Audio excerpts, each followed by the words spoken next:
Tuhan Allah Bapa kami yang di surga, saat ini kembali sore hari ini kami mau membaca firman-Mu. Urapi kami ya Tuhan dengan kuasa Roh Kudus-Mu untuk kami dapat mengerti, memahami, merenungkan firman-Mu supaya menjadi rema dalam kehidupan kami, jadi kekuatan kami, menjadi penerang setiap langkah-langkah kami. Terima kasih Bapa. Di dalam nama Yesus kami sambut firman-Mu dengan kuasa Roh Kudus-Mu. Haleluya, amin. Pembacaan firman Tuhan hari ini sore hari terambil dari kitab Injil Markus pasal 12 ayat 1 hingga dengan ayat yang ke-44. Dan Injil Markus pasal 12 ayat 1 hingga dengan ayat yang ke-12 dengan perikop perumpamaan tentang penggarap-penggarap kebun anggur. Terdapat juga di kitab Injil Matius pasal 21 ayat 33 sampai 6 dan Injil Lukas pasal 20 ayat 9 sampai 19 yang berbunyi demikian. Lalu Yesus mulai berbicara kepada mereka dalam perumpamaan. Adalah seorang membuka kebun anggur dan menanam pagar sekelilingnya.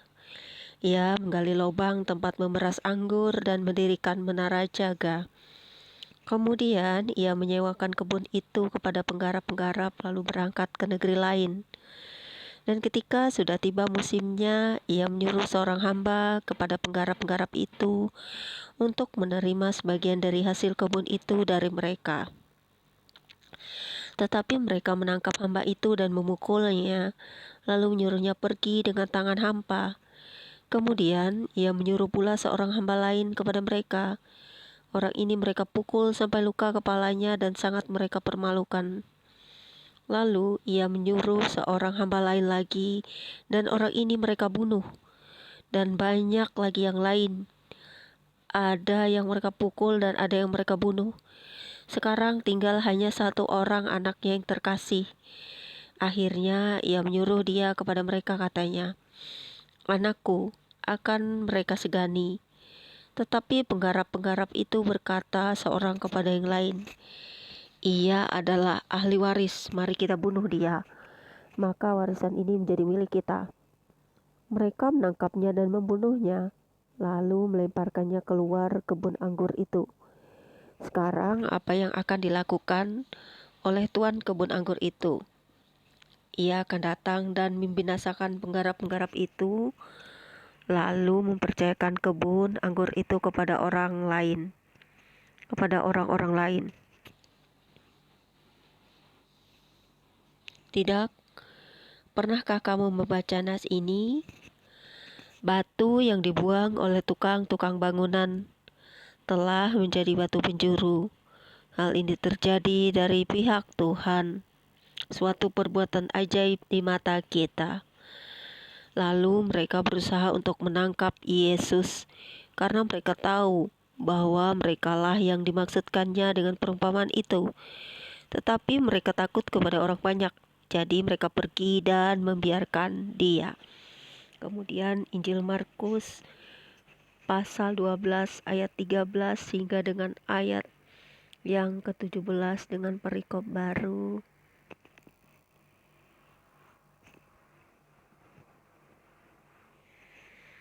Tentang membayar pajak kepada kaisar. Terdapat juga di kitab Injil Markus 22 ayat 15 sampai 22 dan Injil Lukas pasal 20 ayat 20 sampai 26 yang berbunyi demikian. Kemudian disuruh beberapa orang Farisi dan Herodian kepada Yesus untuk menjerat dia dengan suatu pertanyaan.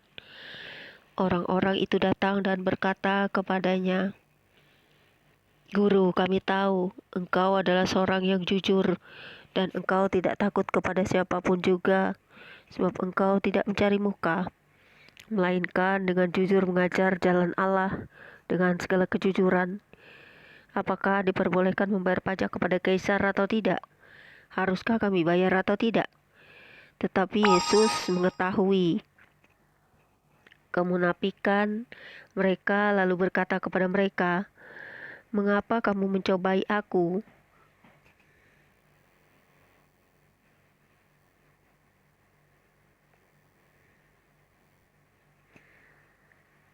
bawalah kemari suatu dinar supaya kulihat.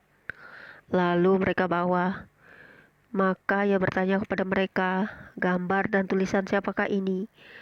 Jawab mereka, gambar dan tulisan Kaisar.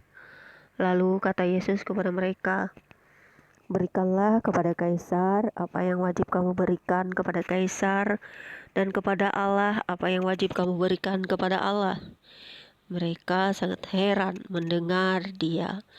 Kemudian Injil Markus pasal 12 ayat 18 hingga dengan ayat yang ke-27 dengan perikop baru. Pertanyaan orang Saduki tentang kebangkitan terdapat juga di kitab Matius pasal 22 ayat 23 sampai 33 dan kitab Lukas pasal 20 ayat 27 sampai 40 yang berbunyi demikian. Datanglah kepada Yesus beberapa orang Saduki yang berpendapat bahwa tidak ada kebangkitan. Mereka bertanya kepadanya, Guru, Musa menuliskan perintah ini untuk kita. Jika seorang yang punya saudara laki-laki mati dengan meninggalkan seorang istri tetapi tidak meninggalkan anak, saudaranya harus kawin dengan istrinya itu dan bangkitkan keturunan bagi saudaranya itu. Adalah 7 orang bersaudara. Yang pertama kawin dengan seorang perempuan dan mati dengan tidak meninggalkan keturunan. Lalu yang kedua juga mengawini dia dan mati dengan tidak meninggalkan keturunan. Demikian juga dengan yang ketiga. Dan begitulah seterusnya, ketujuhnya tidak meninggalkan keturunan. Dan akhirnya sesudah mereka semua, perempuan itu pun mati. Pada hari kebangkitan, bila mana mereka bangkit, siapakah yang menjadi suami perempuan itu? Sebab ketujuhnya telah beristrikan dia. Jawab Yesus kepada mereka, kamu sesat, justru karena kamu tidak mengerti kitab suci maupun kuasa Allah. Sebab apabila orang bangkit dari antara orang mati, orang tidak kawin dan tidak dikawinkan, melainkan hidup seperti malaikat di sorga. Dan juga tentang bangkitnya orang-orang mati. Tidakkah kamu baca dalam kitab Musa, dalam cerita tentang semak duri, bagaimana bunyi firman Allah kepadanya, Akulah Allah Abraham, Allah Ishak dan Allah Yakub. Ia bukanlah Allah orang mati, melainkan Allah orang hidup. Kamu benar-benar sesat. Kemudian Injil Markus pasal 12 ayat 28 hingga dengan ayat yang ke-34 dan perikop baru. Hukum yang terutama terdapat juga di kitab Injil Matius 22 ayat 34 sampai 40 dan Injil Lukas pasal 10 ayat 25 sampai 28 yang berbunyi demikian. Lalu seorang ahli Taurat yang mendengar suara Yesus dan orang-orang Saduki bertanya soal jawab dan tahu bahwa Yesus memberi jawab yang tepat kepada orang-orang itu, datang kepadanya dan bertanya, hukum manakah yang paling utama? Jawab Yesus, hukum yang terutama ialah, dengarlah hai orang Israel, Tuhan Allah kita, Tuhan itu Esa. Kasihilah Tuhan Allahmu dengan segenap hatimu dan dengan segenap jiwamu dan dengan segenap akal budimu dan dengan segenap kekuatanmu. Dan hukum yang kedua ialah kasihilah sesamamu manusia seperti dirimu sendiri. Tidak ada hukum lain yang lebih utama daripada kedua hukum ini. Lalu kata ahli Taurat itu kepada Yesus, tepat sekali guru, benar katamu itu, bahwa dia Esa dan bahwa tidak ada yang lain kecuali dia. Memang mengasihi dia dengan segenap hati dan dengan segenap pengertian dan dengan segenap kekuatan dan juga mengasihi sesama manusia seperti diri sendiri adalah jauh lebih utama daripada semua korban bakaran dan korban sembelihan.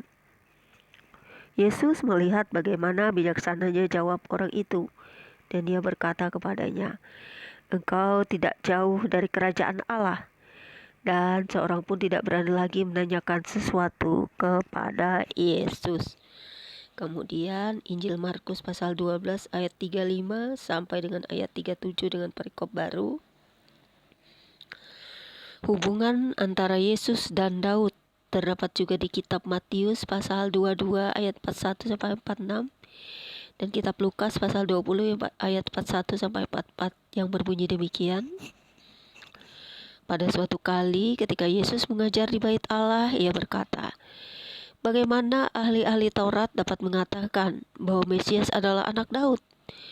Daud sendiri oleh pimpinan Roh Kudus berkata, Tuhan telah berfirman kepada Tuanku, duduklah di sebelah kananku, sampai musuh-musuhmu kutaruh di bawah kakimu." Daud sendiri menyebut dia tuannya. Bagaimana mungkin ia anaknya pula?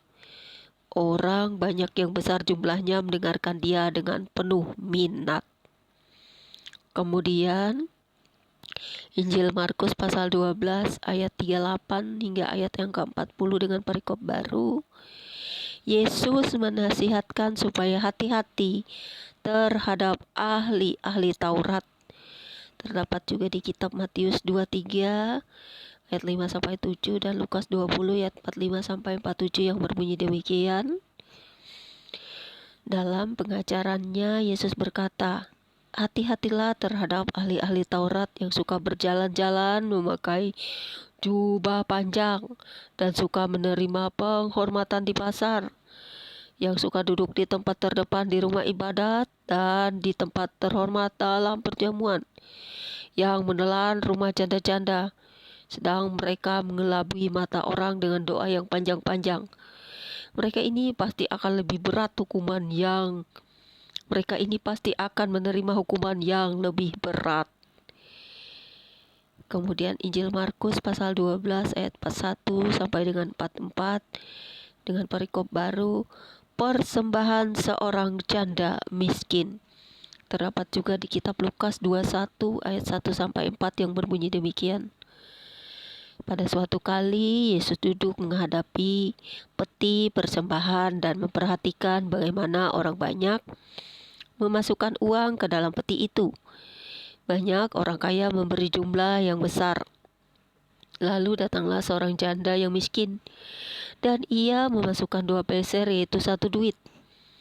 Maka dipanggilnya murid-muridnya dan berkata kepada mereka, "Aku berkata kepadamu, sesungguhnya janda miskin ini memberi lebih banyak daripada semua orang yang memasukkan uang ke dalam peti persembahan.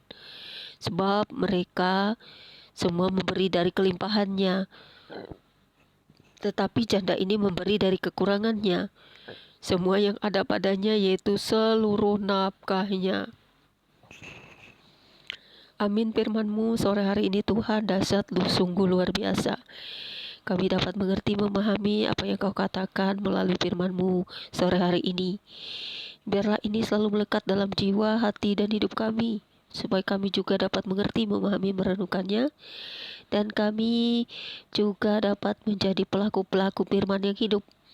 Biarlah firman-Mu selalu hidup di dalam kami selamanya. Amin. Terpujilah Engkau Bapa, hosana bagi Raja, Sang Pemberi firman, dan juga Roh Kudus-Mu selalu menyertai kami dengan kuasa nama Yesus. Darah Yesus berkuasa atas seluruh kehidupan kami. Terpujilah Engkau Bapa. Amin.